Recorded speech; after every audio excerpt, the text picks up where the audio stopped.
Joining me now, Congressman James Walkinshaw. He sits on the Homeland Security and Oversight Committees, and he just got back from Minnesota and a congressional field hearing also about the shooting death of Renee Good that was just in these past few days here. So, Congressman, I appreciate your time. You know, you were in that hearing. You've been on the ground.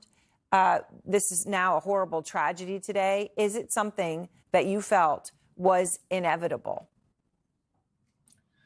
It didn't have to be inevitable. After Renee Good was killed, I did say the way that the Trump administration responded by declaring her falsely to be a domestic terrorist, by falsely claiming that federal agents have absolute immunity, I did say that that kind of rhetoric would lead to more death and more killing. And unfortunately, that's what's happened. I mean, look, Donald Trump has said he wants to go after the, quote, enemy within, and his enemies in his mind are anyone who won't bend the knee to him, Democrats, protesters, people he doesn't like. And today we saw one of them shot dead in the streets of Minnesota.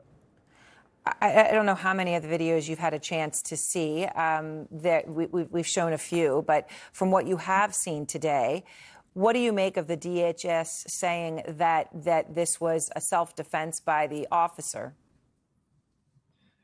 I've seen, I think, all of the videos that are available, and it's a bald-faced lie. I mean, Greg Bovino stood before the American people and with a straight face lied through his teeth. There wasn't a firearm being brandished. There wasn't a threat to the officers. It's just a lie. Alex Pretti was holding a cell phone. He was attempting to aid a woman who was being roughed up by these agents. He wasn't threatening anyone with a gun. He wasn't threatening anyone. And he was shot dead while he was on his knees.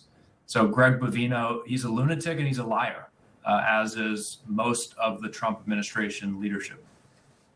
So as you see protesters taking to the streets over this latest shooting, you know that Governor Tim Walz has now deployed the Minnesota National Guard. What is your message to people in Minnesota who want to protest, who are hurt, who are angry, who are outraged, who are all of the above? What do you say to them about what they should do? Well, when I was in Minnesota last week and I spoke directly to Minnesotans, and I praised them for their patriotism. The Minnesotans who are engaged in peaceful protests, who are peacefully observing and recording the brutality that's taking place, the crimes that are being committed, the violations of civil and constitutional rights, those folks who are engaged in that constitutionally protected work are true American patriots, and history will remember them for it. So I want them to continue to do that peacefully, but history has to know what's taking place in Minnesota, and those Minnesotans who are peacefully engaged in observing and recording this terrible, terrible episode are doing great service to our republic. Congressman, when you talk to your friends, and I hope in this environment you do have friends in Congress who are Republicans, right? That you would have relationships that go beyond that, and these are difficult times. But when you talk to them, what do they say? Do they share your views on some of this, or do they currently buy into everything the administration is saying? So when DHS says domestic terrorist, they say, yes, sir. I'll be totally honest with you. In the House, I think there are two categories. The biggest category are folks who, at this point, they are so connected to and wedded to Trump and Trumpism and MAGA that I just don't think they can see reality anymore. That's the largest chunk of Republicans in Congress. There is a smaller group who, maintain the ability to have an independent thought and think a critical thought of Donald Trump.